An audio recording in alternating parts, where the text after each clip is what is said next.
As minhas primeiras palavras são para agradecer o convite que me foi feito pela RSR e felicitar esta empresa pelo estímulo que está a dar a um dos aspectos fundamentais da nossa sociedade.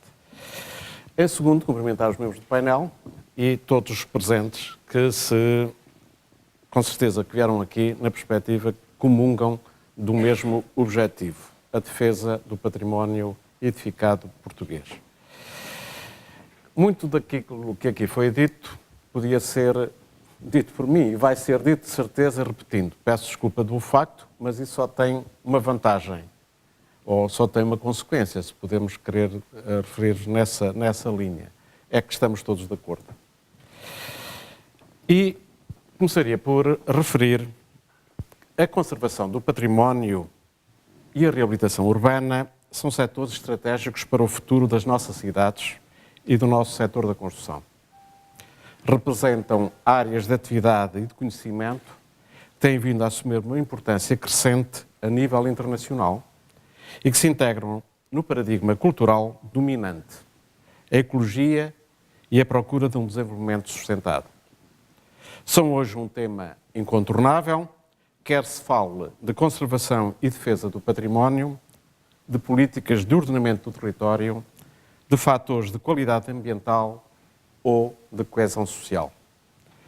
A conservação e a reabilitação urbana constituem setores estratégicos para a Europa, preocupada com a sustentabilidade das políticas urbanas, já que possui uma extraordinária cultura de cidades históricas. Já foi tudo isto dito aqui, mas eu estava escrito, tenho que o dizer.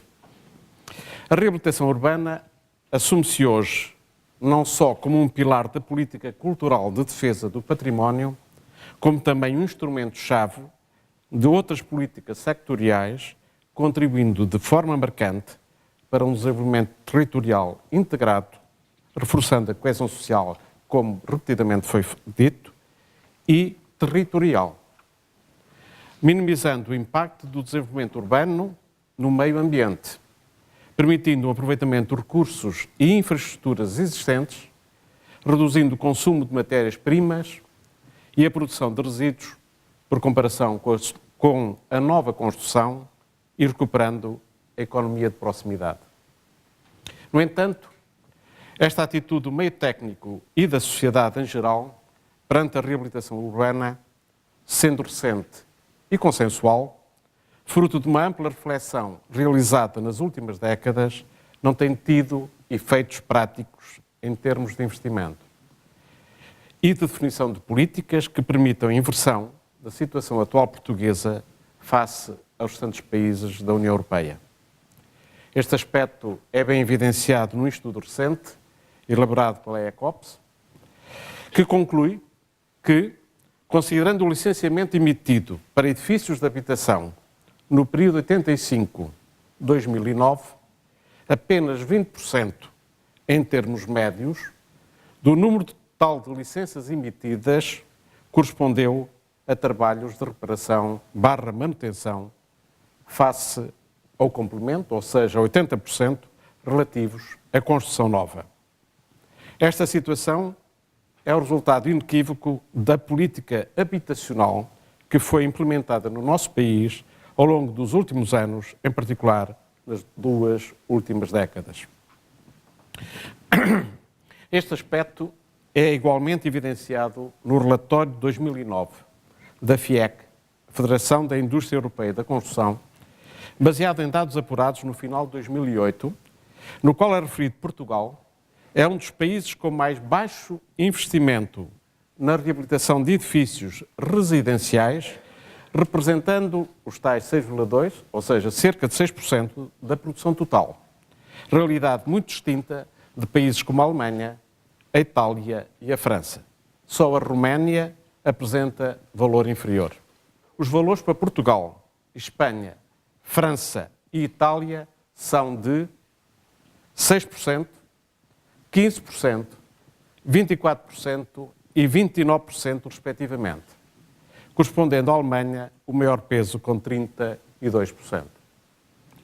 Na conservação do património, há igualmente que ter em conta o facto de as construções com valor histórico e patrimonial pertencerem a um passado historicizado e, portanto, serem irrepetíveis. Por isso, toda e qualquer ação de reabilitação terá necessariamente de ser precedida de uma atitude crítica e responsável, com respeito pelos princípios que em cada momento e por cada cultura sejam considerados pertinentes e aplicáveis. Em Portugal, foi durante os anos 60 que se iniciou o programa de Despertar para uma nova perspectiva de intervenção na cidade existente. Infelizmente, esse despertar foi mais de natureza técnico-científica. Não é, no entanto, por falta de legislação que não há intervenções de reabilitação. Efetivamente, na perspectiva da conservação do património edificado, é importante sublinhar que o ordenamento jurídico português possui abundantes diplomas e disposições legais que prevêem a obrigação de conservar o património edificado, seja ele privado ou público. Não se reduz à reabilitação de áreas urbanas históricas e nem sequer corresponde apenas à intervenção nas áreas degradadas da cidade. É um processo de gestão e manutenção do tecido urbano considerado na sua globalidade, com dimensões sociais, cívicas e económicas. Não obstante, o certo é que em Portugal existe uma manifesta falta de cultura de manutenção e reabilitação do edificado existente. Esta realidade aplica-se quer aos edifícios, quer às infraestruturas e é transversal às diversas entidades, quer privadas, quer públicas. A salvaguarda de factos arquitetónicos mais ou menos isolados, os chamados os monumentos, começa a dar lugar a outras concepções onde se reconhece a importância do património urbano no seu conjunto e a preponderância de uma abordagem que integre os aspectos urbanísticos, socioeconómicos, culturais e ambientais nas intervenções de reabilitação. Os centros históricos das nossas cidades são repositórios da memória e da identidade própria, desempenhando, pela sua localização na estrutura urbana, um papel central nos aspectos culturais, comerciais e sociais da vida da cidade. A conservação do património e a reabilitação urbana desde sempre são, por isso e desde sempre, repito, matérias prioritárias para o desenvolvimento e competitividade dos centros urbanos. A reabilitação urbana é diferente da construção de raiz e tem hoje de responder a um crescente número de objetivos, expectativas e solicitações específicas. Para além de defender e conservar o património construído, tem de o dotar da capacidade de resposta à vida contemporânea. Foi aqui referido o caso das garagens, das acessibilidades. De integrar os valores sociais, ambientais e sustentabilidade e de ser, naturalmente, economicamente viável. Pela sua complexidade, a conservação do património e a reabilitação urbana implica uma componente técnica interdisciplinar e altamente especializada. Torna-se fulcral para uma adequada reabilitação a prática interdisciplinar. Os problemas de intervir em edificações, quer antigas, quer recentes, e em áreas urbanas, exigem o recurso a diversos saberes, disciplinas tão distintas como as de natureza técnico-científica ou as humanísticas ou artísticas. Disciplinas que vão desde a física e as ciências dos materiais, à eficiência energética, ao comportamento face aos incêndios, das habitações isoladas ou enquadradas em bairros, à arquitetura, ao urbanismo, ao ambiente e às ciências sociais, o que pressupõe intervenções que, de forma integrada e plural, possam responder adequadamente à crescente complexidade e exigência técnica da reabilitação. Nesta conformidade, a atuação contra a degradação de construções com valor histórico ou cultural, na sua maioria integrados nos centros históricos e constituindo o principal apelativo de quem os visita, embora constituam um caso especial dentro da reabilitação urbana, impõem a adoção de abordagens cautelosas e técnicas e cientificamente sustentadas que passam muitas vezes pela utilização de metodologias defensivas quando se procede ao tratamento da conservação. Em relação aos aspectos ambientais, permito-me referir, que são menos abordados no meio técnico, a importância da reabilitação no âmbito da redução dos consumos energéticos associados à fabricação dos produtos de construção. Esta deve ser uma preocupação constante da comunidade técnico-científica, com vista a garantir que, ao conceber uma obra, se disponha de informação que permita a adoção dos materiais que melhor se adequem e que permita a avaliação dos custos de todas as fases.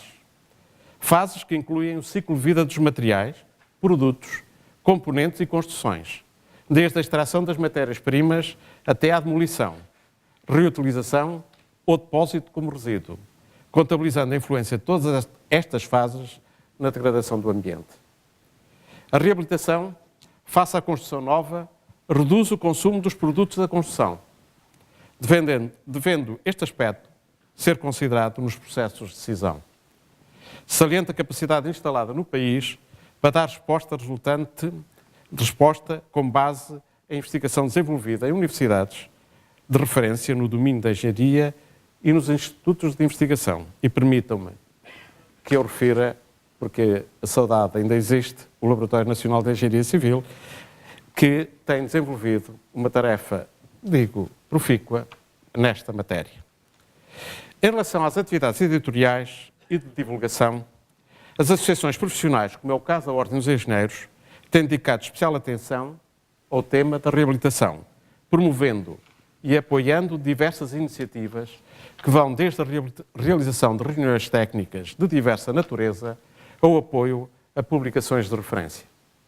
Refiro igualmente, pela sua relevância, os cursos, encontros e publicações editadas pelo Laboratório Nacional de Engenharia Civil, por diversas universidades e, inclusive, por associações profissionais. É bem conhecido que os centros das principais cidades portuguesas se encontram repletos de edifícios degradados, muitos deles em risco de ruir e os quais, para além de tornarem pouco atraentes os locais, constituem uma ameaça à segurança dos bens e dos cidadãos. As intervenções em reabilitação urbana requerem políticas que sejam coerentes e tenham em conta a importância destas intervenções no sentido de reforçar o seu efeito, não só na conservação/manutenção dos edifícios considerados isolados, mas também no bairro e, consequentemente, na cidade. Em suma, a não intervenção na reabilitação urbana induz degradação física, riscos para a segurança de pessoas e bens face ao risco de ruína, deterioração das condições de habitabilidade, despovoamento, envelhecimento, afetação da atratividade e da competitividade das zonas degradadas, maiores consumos energéticos associados aos transportes em zonas periféricas, custos adicionais em infraestruturas, degradação do ambiente, desemprego, vulnerabilidade social, fragilidade funcional e insegurança.